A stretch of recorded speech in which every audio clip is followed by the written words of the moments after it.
Pohádka pro moji dceru Medu, kterou nemůžu vídat tak často, jak bych chtěl, tak jí budu natáčet takové pohádky a tohle je první díl, který ze mě vypadl a je to díl o nafoukaném měsíci. Jak o tom, jak není dobrý být nafoukan. Takže jednou v noci, když Meda spala, se probudila a zjistila, že okno je otevřené. Když usínala, tak otevřené nebylo. To jí připadalo zábavné. Tak se zasmála. Byla to veselá kopa, ta Meda. Hrozně ráda se smála. To zaujalo Měsíc a nakouknul dovnitř. A hned se ptal, čemu se směje. A Meda na něj, přece tomu, že je otevřené okno, ty popleto. A Měsíc přikyvoval a dělal chytrého. Já vím, kdo to okno otevřel, já vím. A Meda řekla, no tak pověz, ty popleto, vždyť ty ani nevíš, jestli jsi kulatý nebo srpkovitý, nedokážeš si udržet žádný tvar. Pořád se měníš, si takový měňavec. A Měsíc se nafouknul, až se jezero před domem rozsvítilo, tak ho to nafouklo, že nemohl mluvit. Ale nakonec ze sebe přece jenom vypravil, abys věděla, tak já to dělám schválně.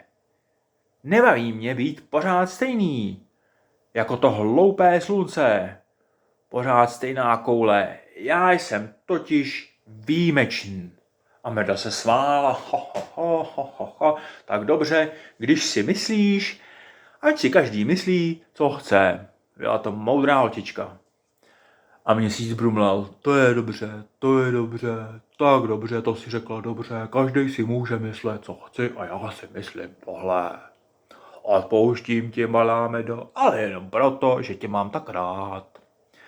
Ale já tě mám přece taky ráda, říkala Meda. Mně nevadí, že se zmenšuješ a zvětšuješ, připadá mi to zajímavý. A víš, co jim připadá ještě zajímavý? No to nevím, říkal nafouklý Měsíc a byl pořádně nafouklej, takže mu to špatně šlo, to mluvení. A Meda říká, no že když je na obloze slunce, tak si tam netroufneš.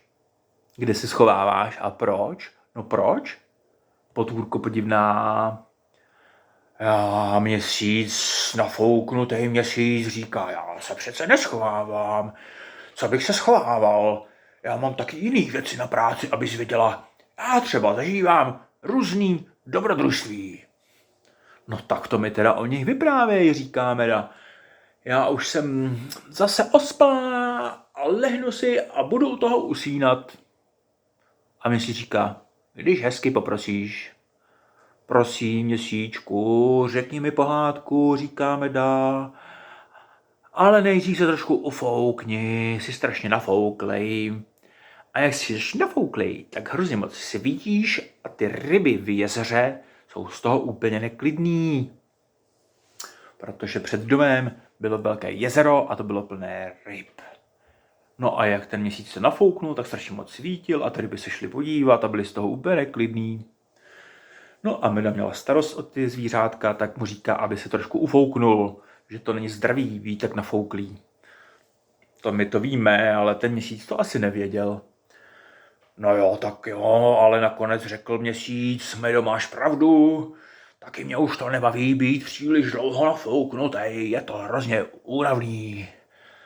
Tak únavný, že bych z toho sám spal.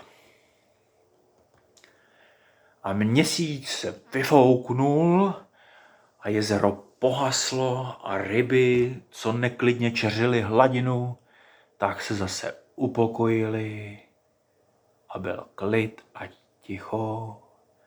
A Meda řekla, tak povídej přece už, ale už jenom tak potichu, už se jí klížily oči a blížil se sen, takový malý pěkný sen, usměvavý sen o jedné holčičce, která potkala Měsíc a ten Měsíc měl v sobě spoustu příběhů, protože toho spoustu viděl zatímco visel na obloze a díval se na všechno, co se děje v noci.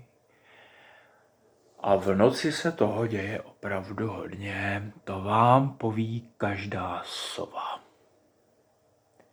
Takže příště bude pokračování o tom, co viděl Měsíc v noci. O tom, co ho vlastně nejvíc bavilo, když byl v té noci a díval se dolů a sovy tam byly taky. Tak. A já si myslím, že teď už jsem sám napnutý, jak to bude pokračovat, protože to teda vůbec, ale vůbec nevím.